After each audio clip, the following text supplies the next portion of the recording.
kahipon, yan.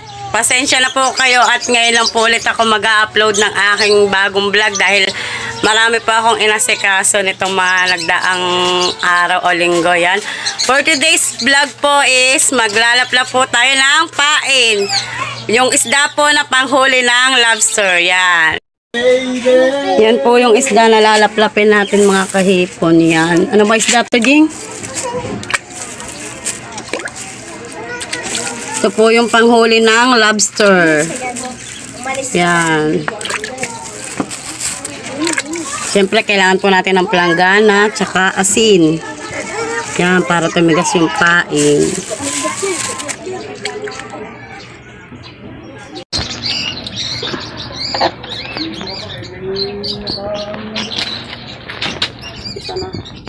So, yan mga kahipon, nagsisimula na nga po tayo. Yan, kailangan muna po natin kaliskisan ng isda. Yan, medyo mahirap po ang paggaganito mga kahipon. Siguro, abutin na naman po ako dito ng sa kalahating oras. Dahil 6 na kilo po itong isdang to. Yan. Kaliskisan muna natin.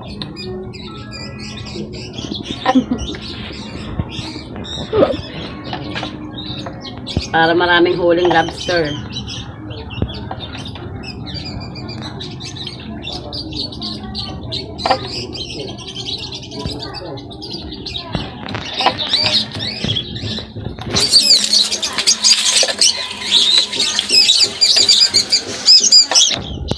Yan, nakapagkalaskit na nga tayo ng 8 piraso. Siyempre, cut muna natin siya sa tagiliran para madaling tuwain.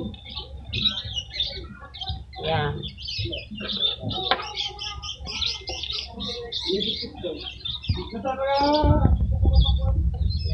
Kailangan tinik lang talaga ang tira mga kahipon tsaka yung ulo.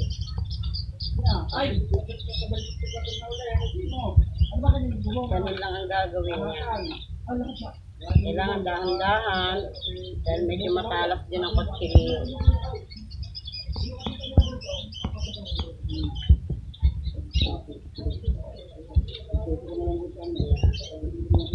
Natuto akong magganito mga kahipon siguro mga 11 years old dahil ang tatay ko dati is din siya mangingisda. Nanguhuli din siya ng lobster nung kami bata pa. Kaya sanay na kami sa ganito.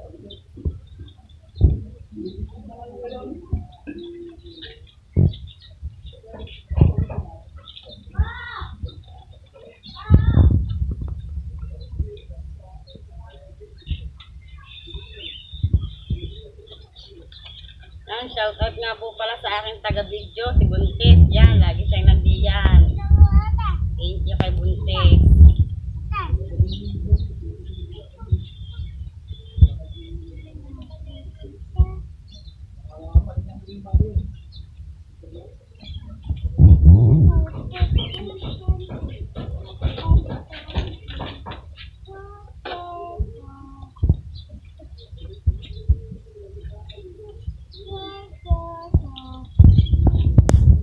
So yan mga kahipon, ito na nga po yung aking nalaplap na napain. Ipapatas muna po natin yan. Kailangan maganda po ang pagkakapatas kasi pag basta na madudurog ang isda. Tapos kapag tumigas na siya, tsaka po siya gagayatin isa-isa.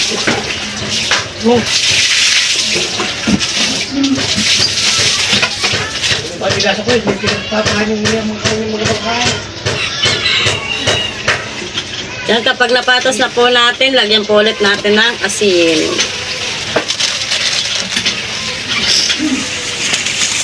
Paulit-ulit lang siya. Yan.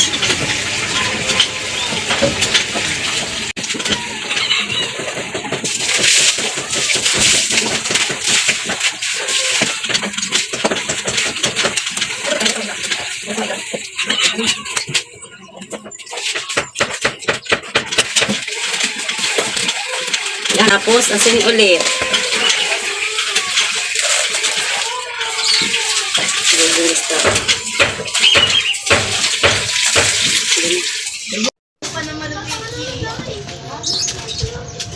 Sauta. Oh, sauta. Saan?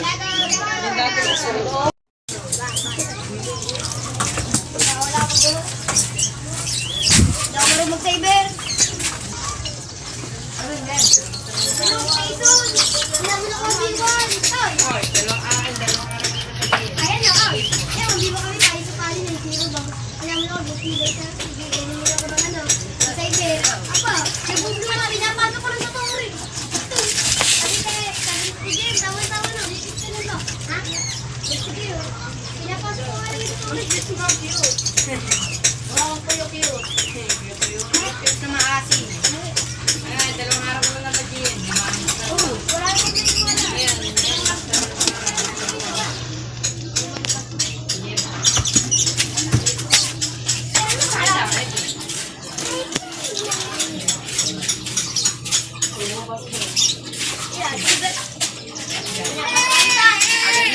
Mga kahipon, natapos na nga po natin yung 6 na kilong isda. Yan, meron po nahuli ang tiyuhin ko na igat. Yan, sa panguhuli niya po ng lobster ay may nahuli din siyang igat. Yan, ito po ay medyo madulas. Yan, igat. Pwede din po siyang pamain sa lobster. Yan, kailangan po nating lagyan ng asin yung aking kamay para po hindi siya dumulas. Tapos matalas po yung kutsilyo. Kaya ingat-ingat po. At nakatapos na nga po tayo sa paglalaplap ng pain. Yan, medyo pahinga po ako muna ng konti mga kahipon. So dahil sa tagal ko na nga po ulit hindi nakakapagtinda ng lobster is yun muna nga po ang aking ginagawa. Ang bayad po sa paglalaplap ng pain mga kahipon is 50 pesos po yun. Yun. So yun, hanggang dito na lang po. Sana po ay nagustuhan ninyo.